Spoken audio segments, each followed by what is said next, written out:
Today is another Monday, and this means we're talking about my TFSA portfolio. This is week 2 of the portfolio, and in this video, we're going to be going over the following topics. We'll start off with market news, looking at indices, as well as talking about some major stories out there. Then I'll be going into a beginner tip for you guys, the best strategy for long-term investing. Then we'll dive into my portfolio, and I'll be sharing with you guys what I bought this week. After that, we'll be looking at my spreadsheet, the new form that I've added to it, as well as a couple of new visualizations to give you an idea of the risk level of my portfolio, as well as the percentage of dividend versus non-dividend stocks. And going forwards from here, there will be a Q&A section at the end of each video where I'll be taking questions from the comment section down below from the previous week's video and addressing those live. If you guys are new here, my name is Daniel, and here on this channel, we talk about stock market investing with a focus in Canadian stocks. So if that's your jam, be sure to subscribe down below. And to recap, the purpose of this video series, where I release videos every single Monday, is to track the progress of this TFSA portfolio, where we start from a small amount of $2,000. We're depositing $200 every single week, and I'm hoping to get to $50,000 after 3 years. If you guys get 500 likes on this video, I will be releasing next week my free portfolio tracker spreadsheet. So be sure to leave a like down below if you're interested in getting that free version. Starting off, we're going to be looking at 4 indices. The one Canadian one, the TSX Composite, as well as 3 American ones. So here I've got the TSX Composite pulled up. It's close to its previous all-time highs, and if we just do a little marker here just to see how much it's down by, we're only down about 1.51% from the all-time highs of the TSX. However, if we zoom out a little bit and we just check how much this previous all-time high was compared to pre-pandemic, we're only up by about 5.75%. This is largely because the tech sector in the Canadian markets makes up only 10% versus the American markets, it makes up around 27%. And in Canadian markets, financials is a big heavyweight at 30%. Now jumping over to the SPY, we can see the SPY is very close to its previous all-time highs, and the Dow Jones is near its previous all-time high as well. And when we look at the NASDAQ, which is probably roughly reflecting most of my subscribers' portfolios, so we can see that the NASDAQ is down 6.71% from its previous all-time highs. So based on looking at all these indices, it seems like really tech is the one that's being slammed. And we can verify that by going over to FinViz, where we see a heat map.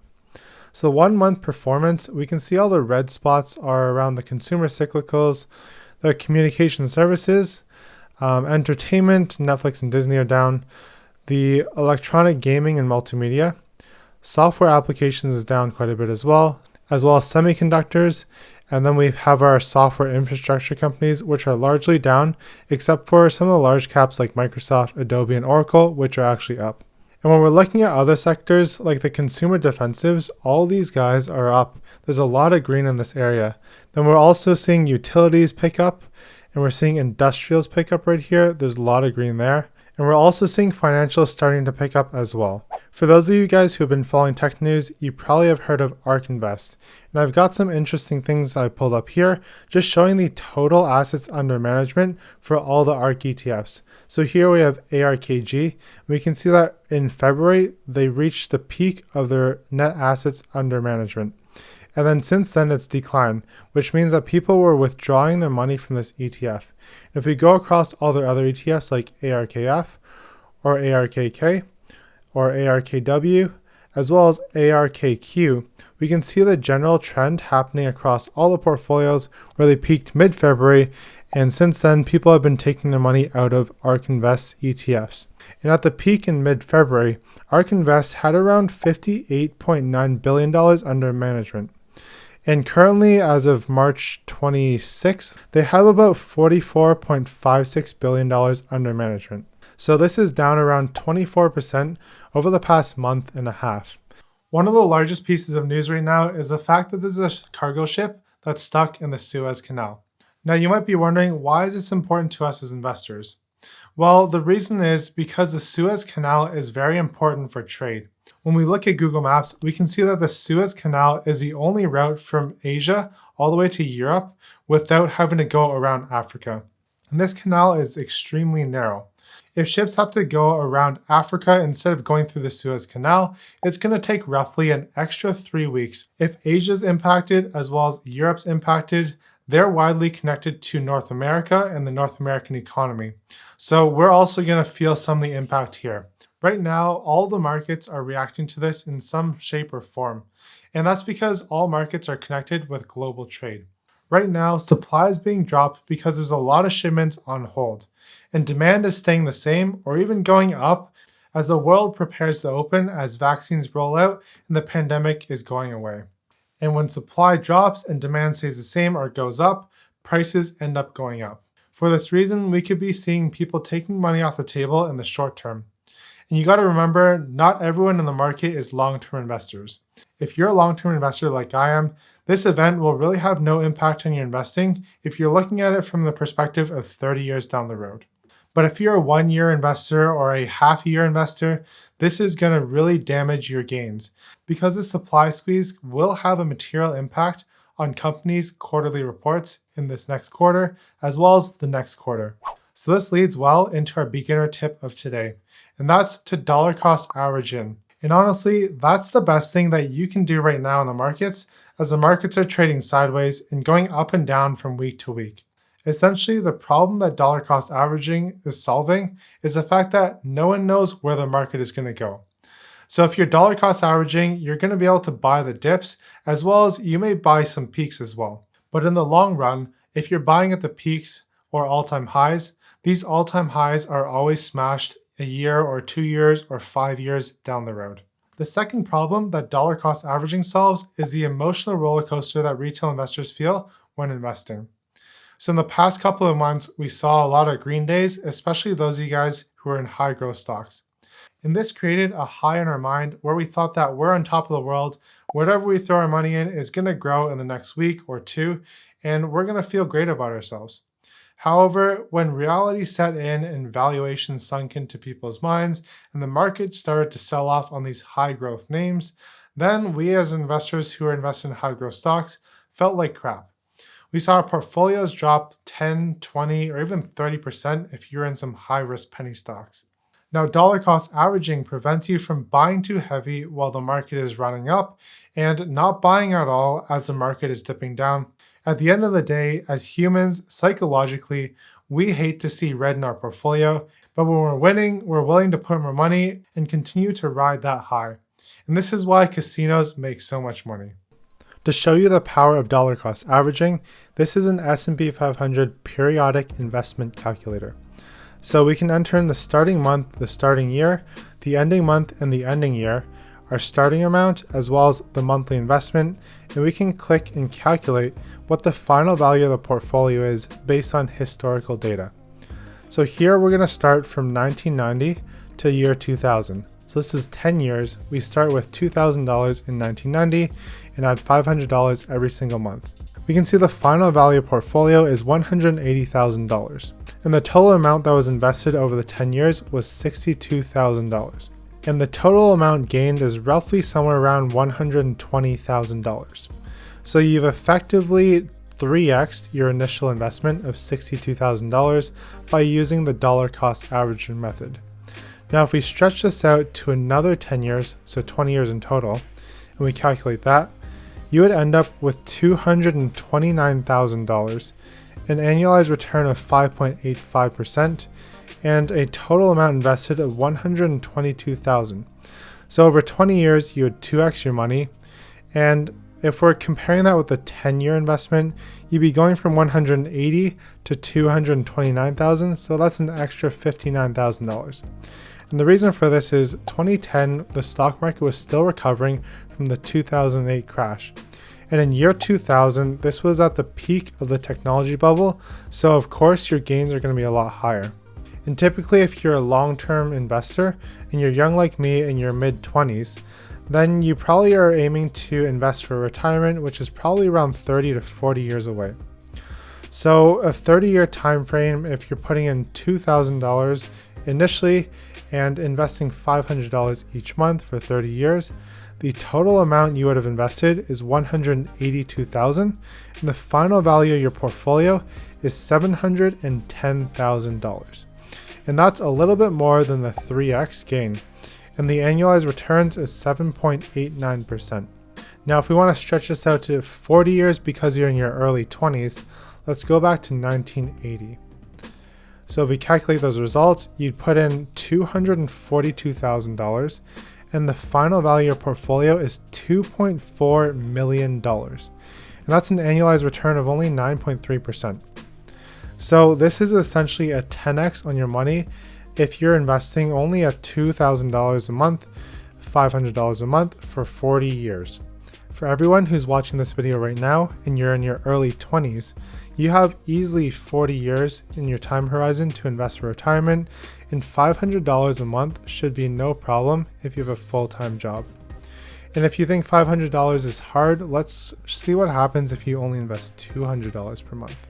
If you invest $200 a month, the results show that you end up with $1 million on a $100,000 investment. So I hope this shows you guys that dollar cost averaging is a tried and true method. So right now, as the market is dropping, don't let your emotions take a hold of you. Dollar cost average into your highest conviction positions and hold them for dear life. Now jumping over to my Wealthsimple trade portfolio and what I bought this past week. So last week, I added $200 to my account, and the reason why I deposit $200 a week instead of depositing larger sums is that it helps me stay at a steady cadence of when I buy stocks. If I all of a sudden see the market run up, potentially I'll get some FOMO, want to deposit like $2,000 and blow it all on these overvalued stocks or stocks that have run up a lot, hoping to catch even higher gains. This is what I'm trying to avoid by having a steady cadence of $200 deposits every single week. And the first stock that I purchased was Air Canada. I bought a total of 2 shares for $26.30. When I started buying Air Canada, it was sitting around $28 to $29. And I told you in my previous video that I was looking to buy more Air Canada as it has continued to drop. And here's me practicing what I'm preaching, and I'm dollar cost averaging into Air Canada despite it going down. The next stock that I bought was Well Health Technologies, and I bought 7 shares for $7.88 per share. And again, Well Health Technologies has seen its stock hit this week, and I continue to dollar cost average into the stock as it was dipping. The third stock that I bought was Power Corp Canada.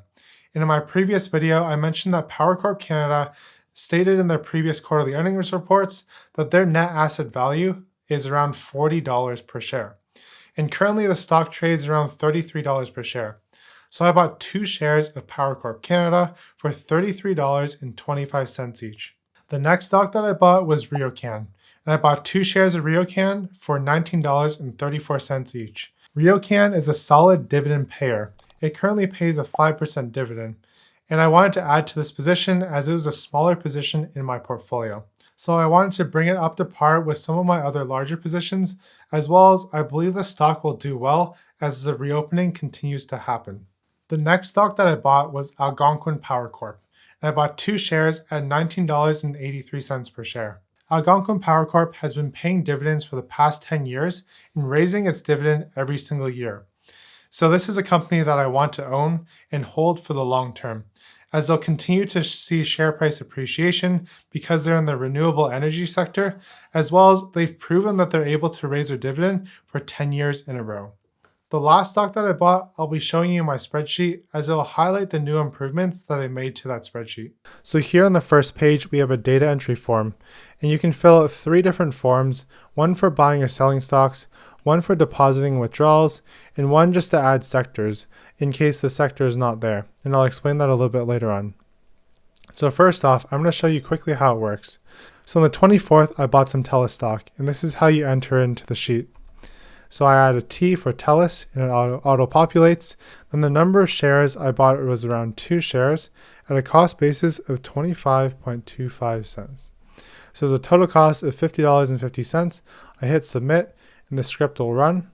And you can see down here it's changed. The last transaction is for TELUS, quantity of 2, 25.25. And that's reflected here in the Wealthsimple Trade Transactions tab. So it logs it there, as well as we can see here it's changed. TELUS, I own 6 shares now instead of 4. So that's sort of the automation that's going behind this entire sheet. I've also added some visualizations and some extra columns. So I added a column showing that if it's a dividend stock or not, the risk of the stock itself, And this risk is actually determined as a personal gauge of what I feel like the risk of the company is. And I've also added another thing called 1 week performance. So this column here will track all my stocks 1 week performance. So you can see the one that's down the most today is Well Health Technologies, followed by Enghouse. So these are 2 technology stocks. The stocks that are up this week are Ryokan, as well as Algonquin Power Corps. And then if we move over to this other tab here, which is the portfolio metrics, I've added a couple other visualizations. Now we can see the percentage of my portfolio that is dividend stocks versus non-dividend stocks. So our portfolio currently is made up of 52% dividend stocks and 48% non-dividend stocks. I've also added a portfolio risk, so now I can gauge how risky my portfolio is. So high risk stocks make up 25.5%, medium risk makes up 36.2%, and low risk makes up 38.3% of my portfolio. So I'd say this portfolio is relatively balanced, skewed more towards the low and medium risk. And honestly, this is kind of the idea of my portfolio, is to show you guys how to build wealth over time with low and medium risk stocks with a small mix of high risk stocks. Because high risk stocks, they cause your portfolio to swing left, right, and center. And it can really cause a toll on your mental health if you haven't been in the market long and you see a huge crash. For me personally, I still enjoy investing in high growth stocks, and I've been through a couple market corrections and 1 market crash, so I'm not too worried if I see a 20, 30, or even 40% drop in my portfolio, as I know after going through those crashes, I'm able to hold on. But for those of you guys who are finding it stressful right now and you want to reconsider your portfolio allocations and get out of those penny stocks, then this series is one for you, and consider subscribing to my channel. Now, in my previous video, someone commented that I should be actually tracking my portfolio against the TSX rather than the S&P 500 because this is a purely Canadian stock portfolio. So that's what I've done here. I've added a section to track the TSX change since March 16th, which is when I started this portfolio. So we can see since March 16th, the TSX is down 1.17%, and my portfolio is down 1.47%. And likely this is because I still have a lot of high risk stocks versus the TSX. The amount of high risk stocks in there is probably less than 25.5%. For the most part, we know high growth tech doesn't make up a large part of the TSX, and the TSX is made up of a lot of industrials or materials. And these companies are part of the sectors that are going up right now based on the heat map that I showed earlier. So for that reason, it makes sense that my portfolio is down a little bit more than the TSX since March 16th. If you guys want to get a hold of the spreadsheet, this is available to all my Patreon members. I will continuously be updating it, so you'll continue to get updates on the sheet with new visualizations and possibly new columns added to this Wealthsimple Trade total portfolio. If you just want this spreadsheet as is, you can feel free to join Patreon just for 1 month and copy the spreadsheet, make it your own, and then cancel your subscription. Not only will you get the portfolio tracker, you'll also get my buy and sell alerts for Wealthsimple Trade as well as Quest Trade, depending on which tier you're in. We have monthly live streams as well as office hours where you can ask me anything. Remember to leave a like down below, because if we get to 500 likes, I'll be releasing my free portfolio tracker. If you want to check out the previous week's list challenge, there's 2 videos up here on the screen. If you're there, I'll see you there. If not, keep up the grind and have a great day.